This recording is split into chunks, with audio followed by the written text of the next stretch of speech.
Have you ever wondered what it actually feels like to leave Britain behind and build your entire life in a tiny island nation that was barely on the map 60 years ago? Well, I did exactly that. 28 years ago, I packed my bags, said goodbye to gray skies and lukewarm tea, and landed in Singapore. And let me tell you, I had absolutely no idea what I was getting myself into. What followed was nearly 3 decades of the most surprising, challenging, fascinating, and honestly incredible experience of my life. Singapore is not like anywhere else on Earth. It looks modern and clean on the surface, but underneath, it is layered, complex, and endlessly surprising. Today, I'm going to share 10 things I have learned about living in Singapore, things that no travel guide will ever tell you. Whether you're thinking of moving here, already living here, or just curious what life is really like on this little red dot, stay with me. This one is going to be honest, funny, and maybe a little eye-opening.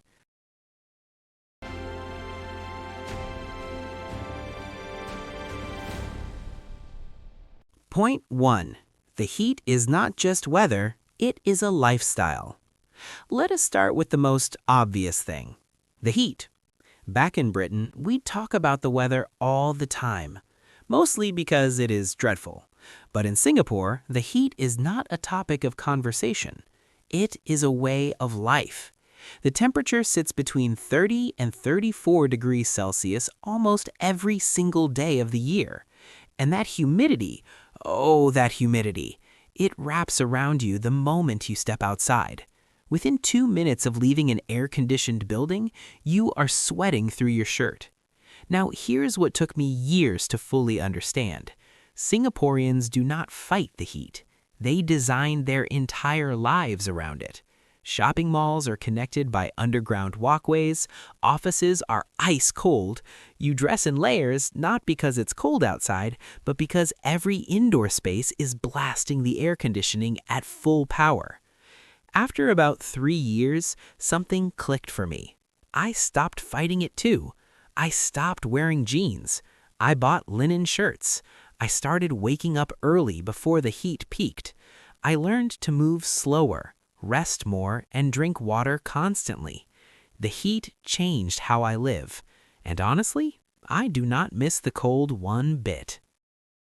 Point 2. Food is not just food. It is a national religion. If there is one thing Singaporeans are more passionate about than anything else, it is food. I am not exaggerating when I say that food in Singapore is treated with the kind of reverence most cultures reserve for religion. People here will travel 45 minutes across the island for a plate of chicken rice from a specific hawker stall. They will queue for an hour in 32-degree heat for char kway teow from a man who has been frying noodles for 40 years. When I first arrived, I was overwhelmed. Hawker centers are these giant open-air food halls where dozens of stalls serve everything from Malay nasi lemak to Chinese dim sum to Indian roti prata, all under one roof, all for less than 5 Singaporean dollars a plate. It took me about 6 months to work my way through the menu. Then I started from the beginning again. The thing that really got me was how food brings everyone together here. Singapore is multiracial: Chinese, Malay, Indian, and dozens of other communities, and the hawker center is where all of those cultures sit side by side, eating each other's food. After 28 years, food is still the thing I talk about most when people ask me about Singapore, and I have never, not once, eaten a bad meal. Point 3. The rules are real, and they actually work. Singapore has a reputation for strict rules, and I am here to tell you that reputation is absolutely earned. When I first arrived from Britain, I was used to rules being more of a suggestion. Speed limits were approximate, queuing was optional, littering was frowned upon but largely consequence-free. Singapore is different. There are fines for everything. Chewing gum is restricted. Jaywalking will get you fined. Littering will get you fined. Smoking in the wrong place will get you fined. And the fines are not small. For the first few months, I found this slightly suffocating. I kept second-guessing myself in public spaces. But then something strange happened. I started to notice how extraordinarily clean everything was. The trains ran on time, every time. Public spaces felt genuinely safe. There was almost no graffiti, no litter on the streets. Over the years, I came to a conclusion that took me a while to reach. Rules in Singapore are not about control for the sake of control. They're about creating a society where everyone can live well together in a very small, very dense space. Does it work? Absolutely yes. Is it always comfortable for a British man raised on mild anarchy? Not always. But do I respect it? 100%. Point 4. Property will break your heart and your bank. Let us talk about property, because if you are thinking about living in Singapore long term, this will consume a significant portion of your mental energy. Singapore is one of the most expensive property markets in the entire world. When I arrived in the 90s, things were steep. Today, they are extraordinary. A typical 4-room government-built apartment, what they call an HDB flat, in a good location can easily cost over 1 million Singapore dollars. As a foreigner, you face additional stamp duties and restrictions. Buying a landed property as a non-citizen is nearly impossible. Most expats rent, and rents have risen sharply over the past decade. For the first 10 years I was here, I rented. Eventually, I married a Singaporean, which gave me options I would not otherwise have had. But I know dozens of expats who love Singapore deeply and simply cannot make the numbers work long term. Here is the honest truth. If you are coming to Singapore on a strong expat package, property is manageable. If you are coming to build a life here independently, you need to plan carefully. Singapore gives you so much, but it will ask a great deal back in rent and property costs. Go in with your eyes open.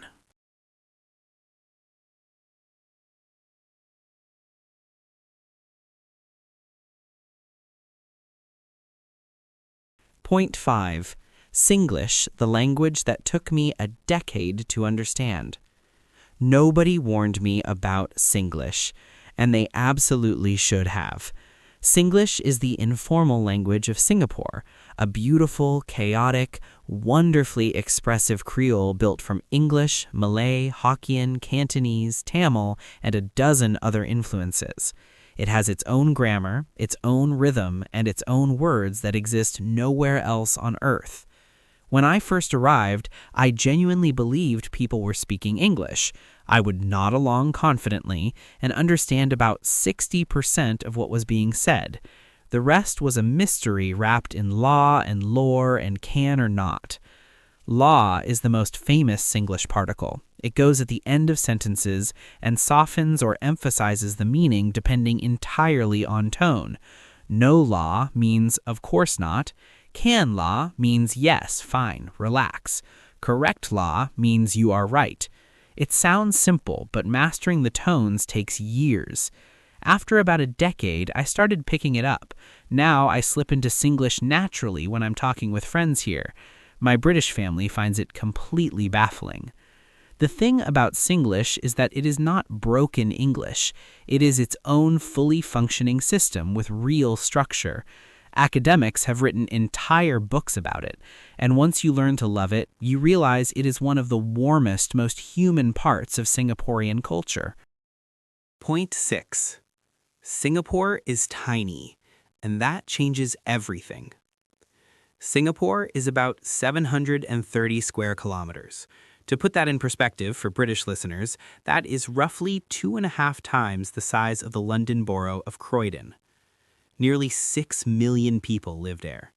When you first arrive, especially from a country as sprawling as Britain, the scale takes some adjusting to. You can drive from one end of the island to the other in under an hour. The whole country has one international airport. There are no motorways that go anywhere because there is nowhere to go. For the first year or two, this felt slightly claustrophobic. I kept wanting to get in a car and just drive somewhere different. But over time, I discovered something unexpected. Living in a small city-state changes your relationship with travel completely. When you want a change of scenery, you book a flight. Bali is 2.5 hours away. Japan is about 7 hours. The whole of Southeast Asia becomes your extended backyard. Singapore taught me that a small home base does not mean a small life. In fact, I have traveled more from Singapore than I ever did from Britain. The location in Southeast Asia is extraordinary, central, well-connected, and surrounded by some of the most beautiful places on the planet.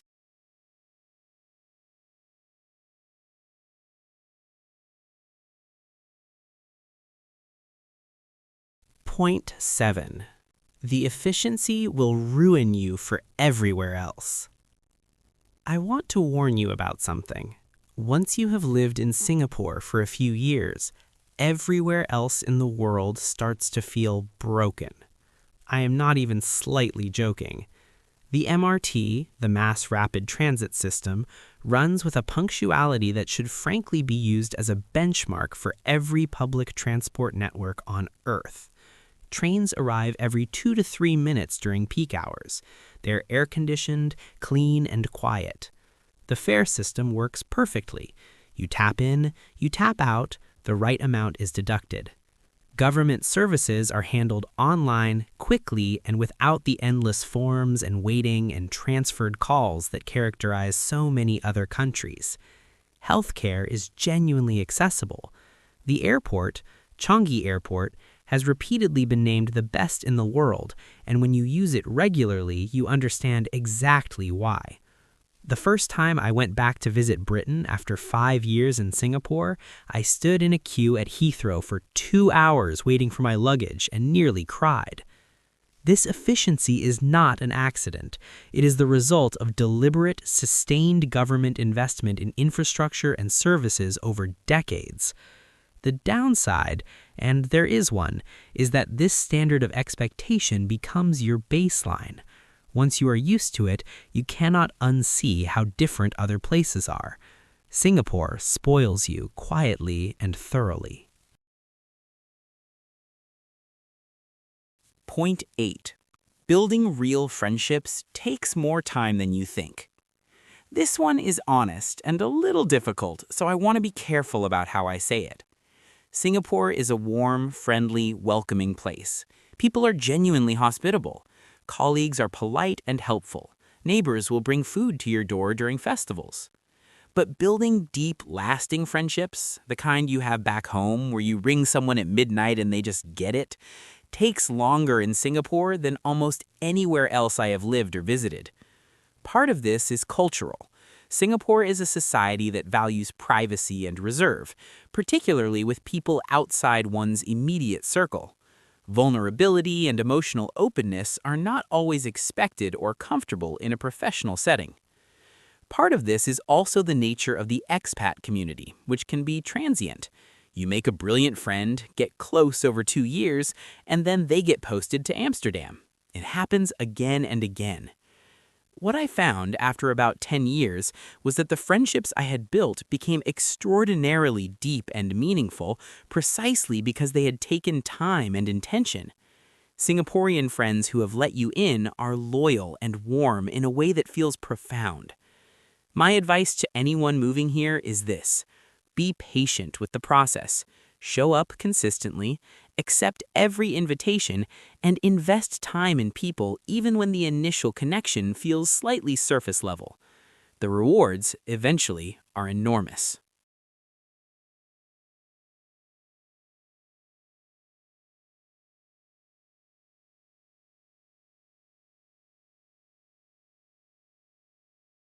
Point 9. Nature is closer than you expect. Before I moved to Singapore, I assumed it was pure glass towers and shopping centers. I was wrong. Singapore has some of the most impressive urban greenery of any city in the world. The government has made a conscious, decades-long effort to integrate nature into the urban environment, and the results are genuinely extraordinary. The Central Catchment Nature Reserve covers nearly 3,000 hectares in the middle of the island. Bukit Timah Nature Reserve contains primary rainforest, actual, untouched, ancient rainforest, less than 12 kilometers from the central business district. The gardens by the bay are spectacular. The park connectors that run across the island allow you to cycle from one end to the other through green corridors. And at night, the sounds of the tropics, cicadas, frogs, the occasional monitor lizard shuffling through the undergrowth, remind you that you are in a very different part of the world. I started hiking when I moved here. It began with weekend walks through Makrichi Reservoir and gradually became one of the most important parts of my mental health routine. Singapore is not a concrete jungle. It is a carefully designed green city that happens to be one of the most economically powerful places on Earth. That balance took me years to fully appreciate. Now it is one of the things I love most about living here. Point 10. Singapore changes you, if you let it. After 28 years, I am a different person than the one who stepped off that plane from Britain. Singapore has changed how I think about time. In Southeast Asian culture, relationships and context matter as much as schedules. I have learned to read the room, to be patient, to understand that directness is not always the only form of honesty. Singapore has changed how I think about race and culture. Growing up in a predominantly white British town, my world was narrow. Living in a genuinely multiracial society has opened my perspective in ways I could not have predicted. Singapore has changed how I eat, how I move, how I organize my life. It has made me more efficient and more deliberate. It has also made me more grateful, because Singapore does not take things for granted. It remembers how hard it worked to become what it is. The Singapore story is genuinely one of the most remarkable in modern history. A small island with no natural resources that within 50 years became one of the wealthiest, safest, most well-run places on the planet. Living inside that story has been an education in what is possible when leadership, planning, and collective effort align. Would I go back to Britain? I visit. I love it. But Singapore is home now. 28 years will do that to you. If you are thinking about making the move, I will say this simply. Go. Do it. It will be harder than you expect and more rewarding than you can imagine. So there you have it. 10 things I have learned after 28 years of living in Singapore as a British expat. It has been one of the most extraordinary journeys of my life, full of culture shock, incredible food, real friendships, professional growth, and more moments of genuine wonder than I can count. Singapore is not perfect. Nowhere is. But it is a place that takes itself seriously, a place that has built something remarkable on a tiny island and continues to push forward with ambition and discipline. If you are currently living in Singapore, I would love to hear which of these points resonated with you most. Drop it in the comments below, especially if you think I have missed something important. After 28 years, I am still learning. If you are thinking about moving here, please subscribe to this channel because I have so many more videos coming about life in Singapore, from where to live to how to navigate the visa system to the best hawker centers in every neighborhood. And if you just found this video and you are curious about life in Southeast Asia, hit subscribe and stay around. We are going to go deep. Until next time, stay curious, stay open, and if you are ever in Singapore, the first bowl of laksa is on me. Take care, everyone. See you in the next one.